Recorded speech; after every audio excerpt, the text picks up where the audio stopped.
जय हिंद। मैं अनिल दुबे आजाद। आप देख रहे हैं डीआरएस लाइव टीवी। आप इसे शेयर, लाइक और सब्सक्राइब करें।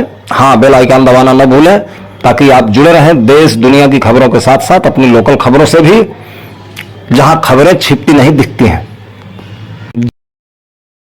आप देख रहे हैं DRS live TV. DRS live TV में आपका स्वागत है। इस समय हमारी मौजूदगी आजमगढ़ जिले की जो है थाना अरौला के अंतर्गत है, जो ठीक थाने के सामने ये विद्यालय है जो आप देख सकते हैं, प्राथमिक विद्यालय है।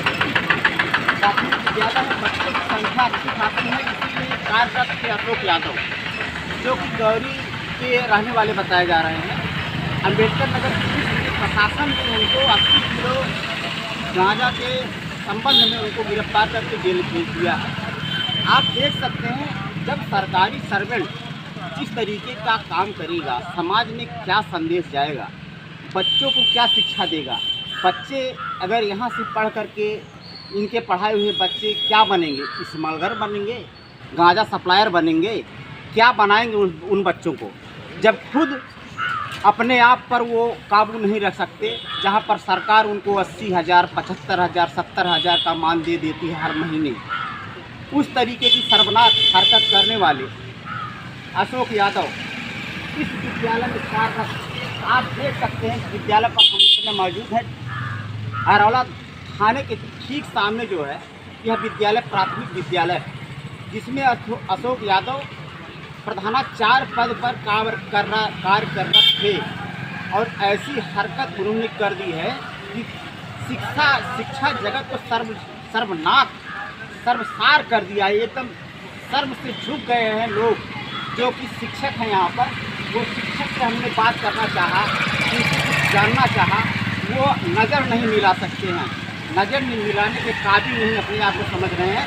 वो सीधा सीधा बोल रहे हैं, स्पष्ट शब्दों में बोल रहे हैं कि भैया हम कुछ नहीं बता सकते हैं, हमारी नज़रें ही आप लोगों से नहीं मिल पा रही हैं, हम लोग खुद शर्मिंदा हैं।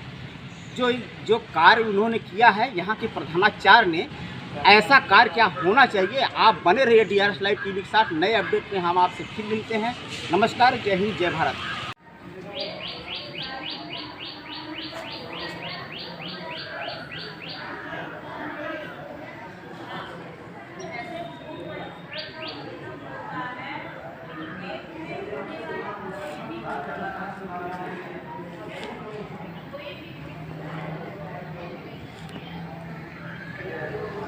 को क्या बताएंगे? अब गांजा स्मगलर के नाम से पुकारेंगे या प्रिंसिपल के नाम से पुकारेंगे कि गुरुजी के नाम से पुकारेंगे? किस नाम से पुकारे जाएंगे अशोक यादव? अशोक यादव इस तरीके से जो काम किए हैं, क्या शिक्षा जगत के लिए बड़ा नाम है, छोटा काम है, अच्छा है, गलत है? ये शासन प्रशासन इसकी जांच में लगा है। कुछ अधिकारी यहाँ पर आने वाले हैं, उनसे भी मुलाकात करने की कोशिश करेंगे, बात करेंगे, जो शिक्षा विभाग के हैं।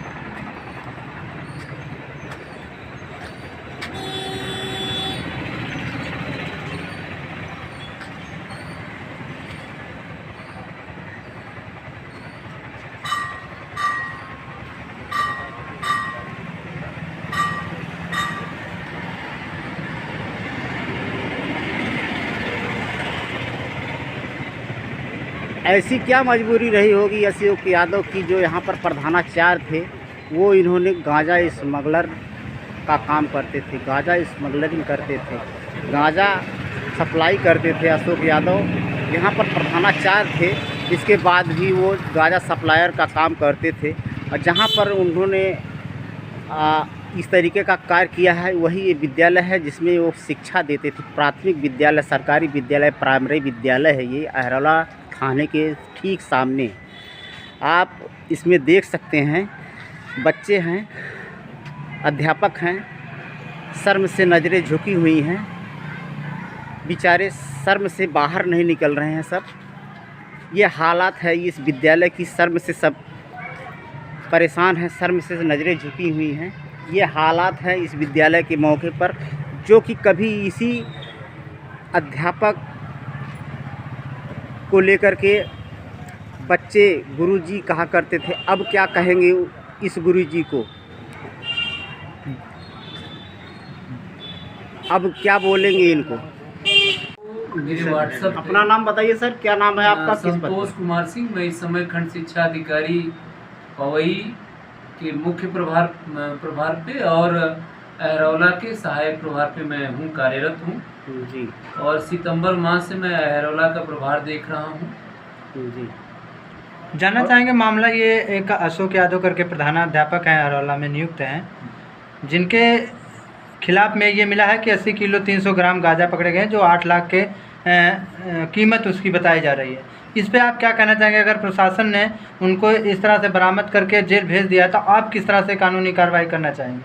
देखिए, जैसा कि आपके माध्यम से हमें इस चीज़ की जानकारी मिली और आपके द्वारा FIR की कॉपी हमको सेंड की गई व्हाट्सएप पे, तो जिन सुसंगत धाराओं में उनके ऊपर मुकदमा दर्ज किया गया है, इसकी जानकारी मैं जिला बेसिक शिक्षा अधिकारी को कार्यवाही हेतु बस आपके उससे वार्ता करने के पश्चात मैं भेज देता हूँ।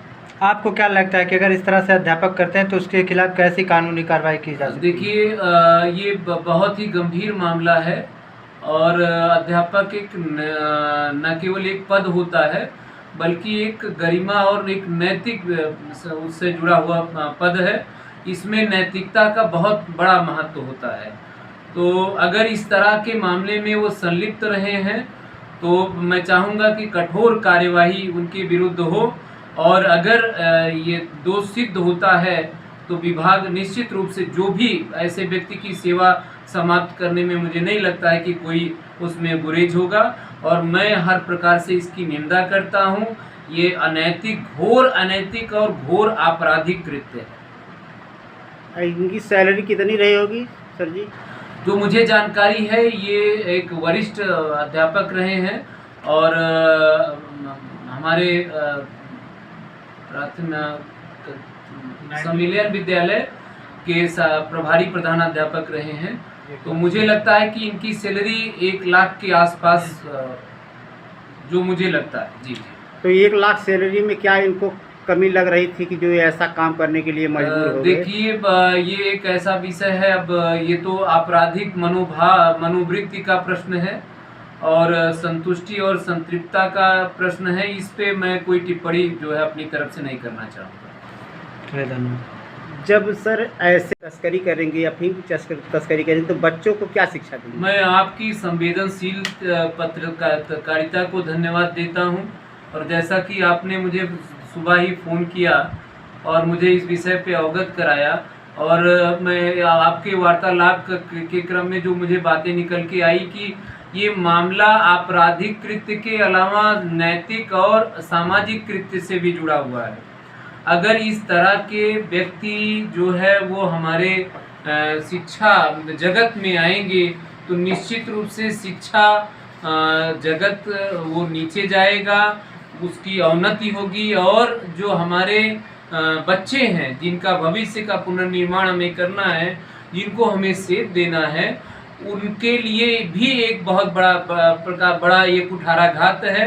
क्योंकि बच्चे टीचर को ही आइडियल मान करके सीखते हैं और अगर वो उनको आइडियल मान रहे हैं और इस तरह के आरोप और कृत्य किए जा रहे हैं तो मुझे लगता है कि ये हमारे बहुत बड़ा सेटबैक है हमारे एजुकेशन डिपार्टमेंट के लिए, जो इस तरह की क्रिमिनल एक्टिविटीज़ में टीचर इन्वॉल्व हो रहे हैं। मैं इस पे बड़ा दुख प्रकट करता हूँ।